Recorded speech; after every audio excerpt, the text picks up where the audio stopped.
What's up guys, Von Campos here. Welcome back or welcome to my channel and welcome to another vlog. For this video, as you guessed it, based on the title and the thumbnail, today meron tayong leg workouts. Basically parang full body na rin siya. But today is a very special day. Election day today. So if you're seeing this, tapos na yung election, but I want to document yung araw na to. So if you've been following the channel for a long time now, siguro alam nyo na very vocal ako pagdating sa mga ganito, sa election, ganyan. Gusto ko lang i-emphasize na yung pagboto natin and yung pag-exercise ng right natin and even yung pagiging wala nating pakialam, malaking bagay yun pagdating sa pag-change ng future ng bansa natin as a whole. So gusto ko maging isang, ayun, siguro reminder lang na exercise your right. Huwag tayo puro reklamo kasi nasa sa atin din naman yung choice na pumili sa mga tao na magli-lead sa atin. So yun lang gusto ko sabihin. Mag-8 AM na. Dapat gusto ko sana mas maaga but nintay ko yung mom ko. But anyway, ayun, let's vote!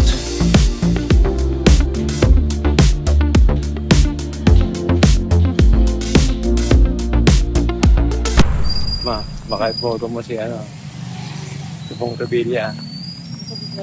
Tatay ko yun eh. Habang naglalakad kami papunta sa presinto, nakita ko na talaga na ang daming tao. Part of me, natutuwa kasi maraming boboto. But another is yung hassle. So going into sa loob ng presinto, nagtanong na ako kung saan ako boboto. And tinuro ako doon sa second floor. Then after noon, pumila na ako. Tapos bigla-bigla na lang nagkakagulo na marami pala nasa ibang room pala dapat boboto pero nakapila sa amin. So nagkaroon ng miscommunication sa mga nag-a-assist and maraming mga taong nayamot, nairita. Kasi syempre mainit and siksikan, maraming tao. Tapos nagkakanda-gulo-gulo pa. Buti na lang nasa tamang pila ako, kundi maiirita rin ako. Pero anyway, yun. It took me around 2 hours para makaboto and matapos yung buong process. But ayun, worth it naman kasi hindi ko naman to ginagawa just for myself. Kung ako lang, bakit pa ako pipila ng 2 oras sa initan and diba, gawin to. But yun, ginagawa ko to kasi feeling ko may hope para umangat yung bansa natin na mamili tayo ng mga tamang leaders and mauhaw tayo sa good governance. Yun, kahit na medyo hassle, I would say worth it.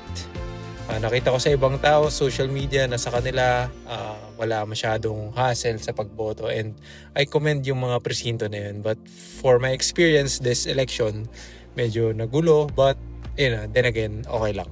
Worth it talaga. Okay, tapos na tayo bumoto. Inabot kami ng 2 hours. Medyo nagkanda-gulo-gulo kanina dun sa presinto, nagka-jumble yung pila. So anyway, worth it naman. Diba? Worth it. Nakaboto tayo, sir.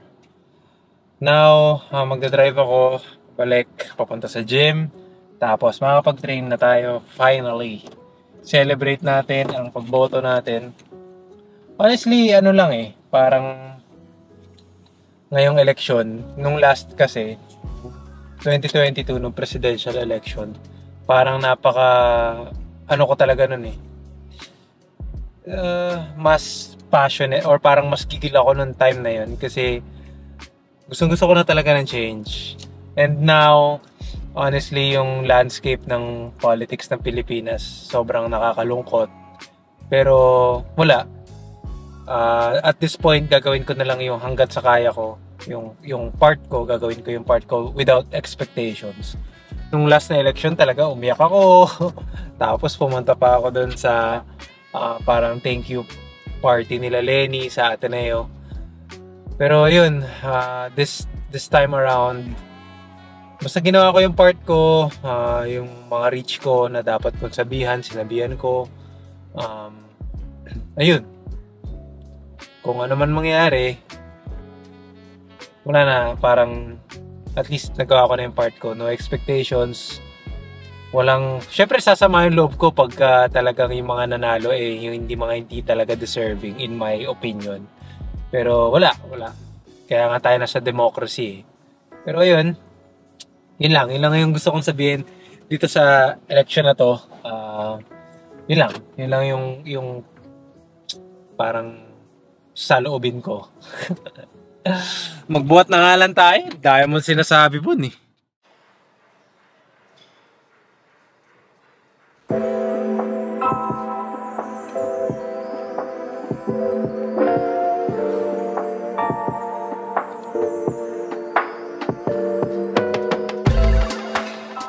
Okay, so nandito na tayo ngayon sa gym.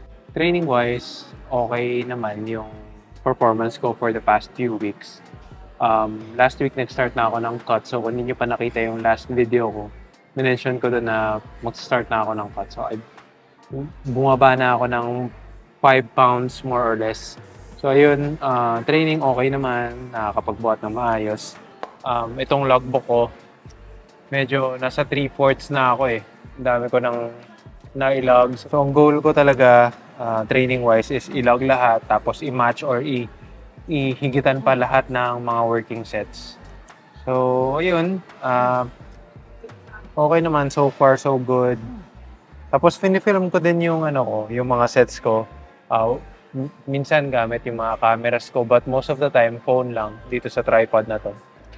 To parang hold myself accountable and makita ko rin yung parang effort ko pagdating sa pag-execute ng mga sets. So yun lang, medyo later than usual training time ko rin. Nagbubuhat ako madalas 7 a.m. Ngayon mag-1 p.m. na. So kailangan natin magmadali. Yun lang. So legs tayo ngayon. Legs. Actually parang limbs. Arms and legs. But ayan. Let's get it.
Wow.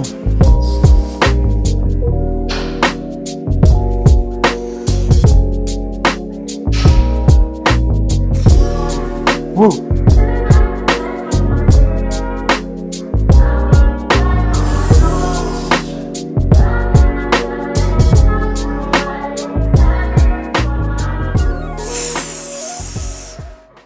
After nung last season, na-realize ko talaga na sobrang dami ko pang weaknesses para makapag-compete ng maayos. Alam mo yun, para maging super competitive sa bodybuilding stage.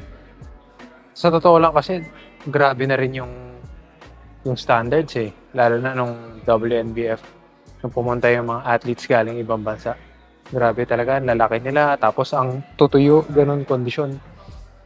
Ano kasi, tawag dito, sa height ko, kailangan talagang dense ka eh. Kasi if tuyo ka lang, tapos hindi ka dense, mukha ka lang payat. Lalo na ang haba ko. Ayun, parang ang dami ko pang kailangan i-fill out. For the past 6 months, feeling ko naman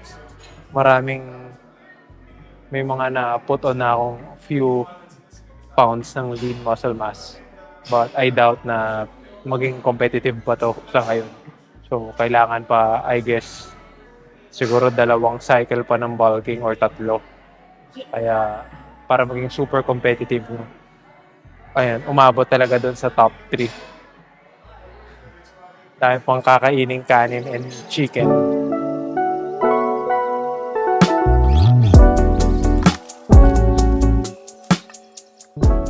Nabubulol ako marami kasi mga nakatingin. Turo mo yung mga tumitingin sa akin. Mga aesthetic. But, yan yung mga bumoto kay Philip Salvador. Kadire. Ayan guys, so 2 days na after nung election, Mixed emotions. Although disclaimer, hindi naman ako parang political analyst. Isa lang akong simpleng dude na mahilig magbuhat na may pakialam sa bansa natin. So yun lang, mixed emotions nga kasi meron mga tao na may mga kandidato na nanalo na masaya ako. Tapos meron din mga nanalo na medyo wank-wank yung emotions ko. I guess okay lang kasi there's still hope. Maraming namumulat, maraming natututo, maraming nagbabasa and nagre-research pa ng mga dapat. Sabi nga nung manok ko noong 2022 na hindi matatapos yung laban until walang sumusuko. So, huwag lang tayong susuko na darating din yung araw na magiging proud tayo sa bansa natin pagdating sa politics. So, yun lang ilang 2 cents ko sa video na to. Gusto ko lang siyang gawa ng video para wala lang kasi feeling ko meron akong voice na dapat sabihin. Kahit na medyo feeler ako pero yun, wala lang. At least nagagawa ko yung part ko. So, kayo sa mga circle nyo, I encourage you guys na influence natin sila na kahit hindi eleksyon, di ba? Pag may nakikita tayong mali, wala. Tama ba? Ayoko na. Basta pag may nakikita tayong mali sa paligid natin, mag-voice out lang tayo. So yun lang. I'm gonna see you guys next time. Again, this is Bon Campos reminding you to follow your passion. Kahit na 0.1% progress ang every day, okay lang kasi it will all add up someday. See you in the next one. I'm out. Peace. Bye.